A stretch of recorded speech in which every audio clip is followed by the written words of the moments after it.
कैसे हो सभी? आई होप सभी लोग बढ़िया होंगे। आज हम लोग इस वीडियो के अंदर इडियम्स एंड फ्रेजेस के कुछ इंपॉर्टेंट क्वेश्चंस करने वाले हैं जो आपके कम्पिटेटिव एग्जाम में पूछे जाते हैं। उससे पहले मैं आपको ये बता दूं, यदि आप इस चैनल के अंदर नए हो तो यार चैनल को सब्सक्राइब करके बेल आइकन को प्रेस करना मत भूलिएगा। तो चलो अपनी क्लास को स्टार्ट करते हैं। उससे पहले मैं आपको बता दूँ कि वीडियो को लास्ट तक देखा करो गाइस, ठीक है। और एक बात,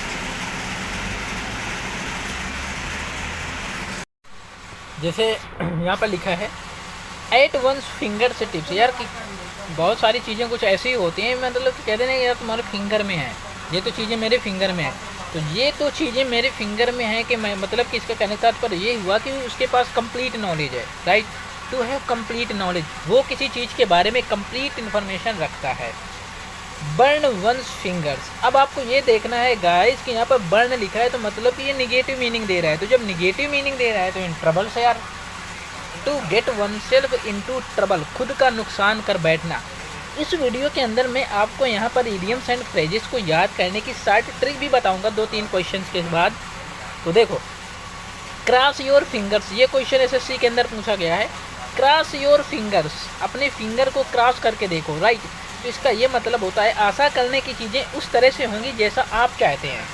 क्रॉस योर फिंगर्स का मतलब ये होता है कि जिस तरह आप चाहते हैं वो चीज़ें उसी तरह से होंगी जिस तरह से आप चाहते हैं। फिंगर पॉइंटिंग, फिंगर पॉइंटिंग का मतलब होता है टू ब्लेम वन अनदर, किसी अपना दोष किसी दूसरे पर सौंप देना, फिंगर पॉइंटिंग कहलाता है। टू ब्लेम वन अनदर, एक दूसरे पर इल्ज़ाम लगाना यार बोल सकते हैं। Have a finger in every pie, have a finger in every pie का मतलब होता है किसी जुर्म में इन्वॉल्व होना। To be involve in large and varied number of activities, बहुत सारी एक्टिविटीज में इन्वॉल्व होना have a finger in every pie कहलाता है। एक से अधिक काम में फंसा होना बोल सकते हैं। Have finger in the pie, to be involve in something, किसी कार्य में शामिल रहना। हैव फिंगर, देखो यहाँ पर लिखा था क्वेश्चन नंबर 6 में, कंफ्यूज मत होइएगा। Have a finger in every pie, एक से अधिक काम में फंसा होना। और इसका मतलब है have finger in the pie to be involve in something, ये इन्वॉल्व है किसी चीज़ में लेकिन फंसा नहीं है। समझ रहे हो मेरी बात। Have green fingers to be good at gardening, बागवानी में निपुण। हैव ग्रीन फिंगर्स का मतलब होता है to be good at gardening, बागवानी में निपुण। अगला पॉइंट देखते हैं गाइस, जैसे हैव ग्रीन फिंगर्स मैंने आपको बताया अभी। हैव अ ग्रीन फिंगर्स का मतलब क्या होता है? To be good at gardening, बागवानी में निपुण। Stir a finger, STIR, stir a finger का मतलब होता है टू मेक एफर्ट, कोशिश करना। क्या होता है? कोशिश करना। स्टीर अ फिंगर कहलाता है कोशिश करना। अगला पॉइंट देखते हैं, स्टीर अ फिंगर मैंने आपको बताया, स्टीर अ फिंगर का मतलब होता है टू मेक एफर्ट, कोशिश करना।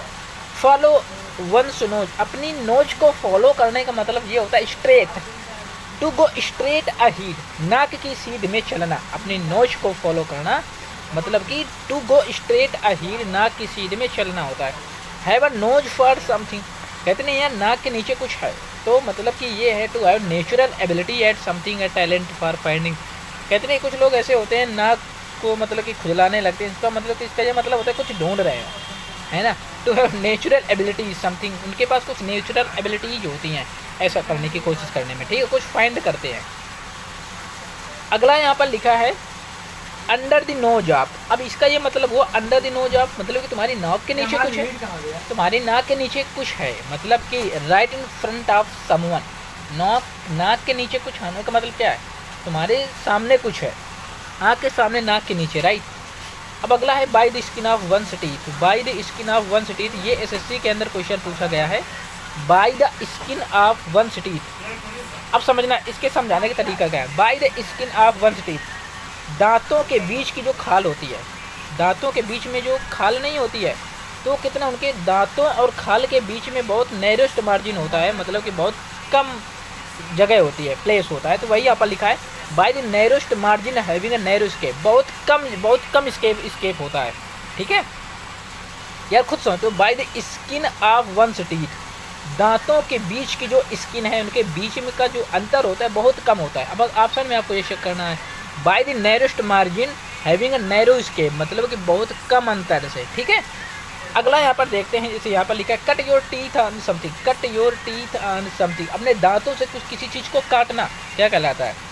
To learn basic skills in a field. अब देखो जैसे एक वायर होता है, क्या होता है वायर, बिजली वाला वायर, हम लोग दांतों से नहीं काटते हैं, काटते हैं कि नहीं काटते हैं दांत से, तो इसका ये मतलब कुछ लोग तो दांत से काट भी नहीं पाते, तो इसका ये मतलब हुआ कि उनके पास कुछ बेसिक स्किल्स हैं, अनुभव है काटने का, समझ रहे हो। तो वही लिखा है cut your teeth on something, दांतों से कुछ काटना, मतलब कि बेसिक स्किल्स है उसके अंदर। बस ऑप्शन में आपको चेक करना है बेसिक स्किल्स कहाँ पर लिखा है, राइट। अगला देखते हैं, जैसे यहाँ पर लिखा है Nash your teeth. Nash your teeth का मतलब टू एक्सप्रेस रेज, दांत पीसना, कहते हैं कि यार दांत के पीस रहा है। दांत आदमी जब ही पीसेगा जब उसे गुस्सा आएगी, इनरेज होगा, ठीक है। To express rage in the teeth of, in spite of something या डायरेक्टली अगेंस्ट, किसी के विरुद्ध काम करना, इन द टीथ ऑफ कहलाता है, directly against. Like pulling teeth, अब दांत को पुल करना एक्सट्रीमली डिफिकल्ट कहलाता है यार, है ना। In the teeth of, directly against बोल सकते हैं, like pulling teeth extremely difficult. Teeth on edge, teeth on edge का मतलब होता है इरिटेट कर, कहते हैं यार मुझे इरिटेट क्यों करता है। अब मैं आपको समझाने की कोशिश कर रहा हूँ। यहाँ पर हमारे यहाँ पर एक दो फ्रेंड हैं, 2 या 3, वो पता है क्या करते हैं, जैसे हम लोग सोते हैं ना तो वो क्या करता है, वो इरिटेट करता है, क्या लिपट जाया करके, है ना, तो वो इरिटेट करता है, इरिटेट करने की कोशिश करता है, मतलब कि गुस्सा दिलाता है, ठीक है। In the teeth, in the pulling teeth extremely difficult. Teeth on edge का मतलब क्या होता है, टू इरिटेट, मतलब कि चिढ़ाता है। जैसे हम लोग सोते हैं तो वो का चपक जाए, लिपट जाए करके, तो हमें गुस्सा लगती है। इन रेज,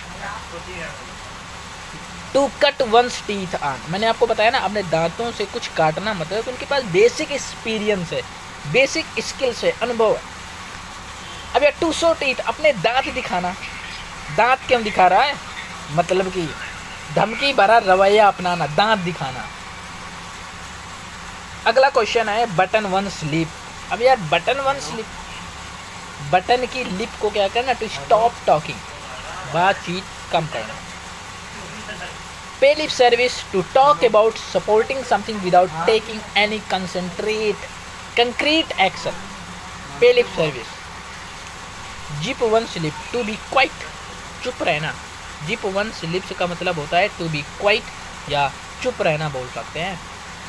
अगला क्वेश्चन है N arm chair job. N arm chair job का मतलब good income job with high comfort, आसान एवं अच्छी आय वाली नौकरी। कौन सी है, एसएससी सीजीएल, है ना। तो एन आर्म चेयर जॉब मतलब यार सिंपल कहने का तात्पर्य ये है, चेयर में बैठने वाली जॉब क्या होती है। जैसे टीचर की एक वैकेंसी है ना, टीचर की जो वैकेंसी, तो उसमें क्या होता है, उसमें केवल चेयर में बैठना ही तो होता है। तो वही लिखा है एन आर्म शेयर जॉब, तो good income job with high comfort, right. अगला देखते हैं N arm share critic. N arm share critic का मतलब कि someone who gives advice. N arm share critic, अब कुर्सी में बैठकर किसी को एडवाइस देना, मतलब कि क्या करना, advice based theory and which is not practical. कुर्सी में बैठकर एडवाइस देना तो आसान है, लेकिन प्रैक्टिकल करने में वो कठिन चीज़ है। तो वही लिखा है केवल सिद्धांत के आधार पर सलाह देने वाला व्यक्ति जो व्यवहारिक रूप में काम नहीं आता, ठीक है। तो वही मैंने आपको बताया ना कि एन आर्म शेयर जॉब मतलब कि चेयर वाली जो जॉब होती है ना, उसमें लोग एडवाइस तो कर लेते हैं सही से, लेकिन गाइस प्रैक्टिकल नहीं कर पाते हैं, ठीक है। अगला पॉइंट देखते हैं, द ग्रीन आइड मॉन्स्टर, एक ऐसा व्यक्ति जिसकी आंखें ग्रीन हैं, वो कैसा, जेलसी, ईर्ष्यालु व्यक्ति है, ठीक है। अगला है to be the apple of someone's eye. अब यार एप्पल की जो आंखें, क्या एप्पल की आंखें होती हैं, नहीं होती ना, तो इसका कहने का तात्पर्य क्या हुआ, to be loved and treasured by someone, एक ऐसा व्यक्ति जिसकी आंखें कैसी हैं, नीली हैं, तो मतलब कि ये बोल सकते हैं कि one who is favourite person, ठीक है। To throw dust in one's eye. अब यार आंखों में धूल झोंकने का मतलब क्या हुआ, धोखा देना, टू डिसीव या टू मिसलीड कर देना, right. Turn a blind eye, turn a blind eye, turn a blind eye, ये देखो, अब ब्लाइंड आई, अंधा, अनदेखा का। अब यार सिंपल सी बात है, मैंने आपको बताया था कि यदि आप गोलगप्पा खा रहे हो, आपका फ्रेंड आपके बगल से निकला, तो हम लोग क्या करते हैं, टर्न हो जाते हैं। टर्न अ ब्लाइंड आई, इसी का मतलब होता है अनदेखा कर देना, right. To ignore a situation, उस सिचुएशन को इग्नोर कर देना, फैक्ट आर रियलिटी, जो रियल में है। वॉन्डरिंग आई मतलब कि चारों तरफ अपनी आंखें इधर उधर करना, मतलब कि दूसरी महिलाओं या पुरुष को देखने वाले, चाहने वाले पुरुष अपनी आंखों को इधर उधर करना, मतलब कि वॉन्डरिंग आई कि सभी लोगों को देखते रहना। ऑल ईयर्स मतलब कि deeply attentive, give ear to listen to, four corners of the earth, SSC के अंदर पूछा गया था, in all parts of the world, lend ear to listen attentively, music to one's ears, happy to ear, poison someone's ears का मतलब ये होता है गाइस जो लोग बहुत ज़्यादा हिलाते हैं। पॉइजन समन्स ईयर्स का ये मतलब हुआ यार चुगली करना, एक दूसरे के कान भरना, ठीक है, समझ रहे हो मेरी बात, एक दूसरे के कान हिलाना मतलब कि चुगली करना, ठीक है। सेट बाय द ईयर्स कान भरना, dispute to walls have ears, कहते हैं कि यार दीवालों के भी कान होते हैं, ज़रा धीरे से बोलो। May be over eared so be careful what you से, मतलब कि जो तुम कह रहे हो उसे केयरफुल सावधानी से बोलना है। तो गाइस आज की वीडियो कैसी लगी, आई थिंक मुझे तो लग रहा है कि यार मैंने तो ठीक ठाक समझाया है, लेकिन आपको कैसी लगी है कमेंट सेक्शन में ज़रूर बताइएगा। और आप लोगों से एक क्वेश्चन है कि वाइफ का प्लूरल क्या होता है, कमेंट सेक्शन में ज़रूर बताइएगा।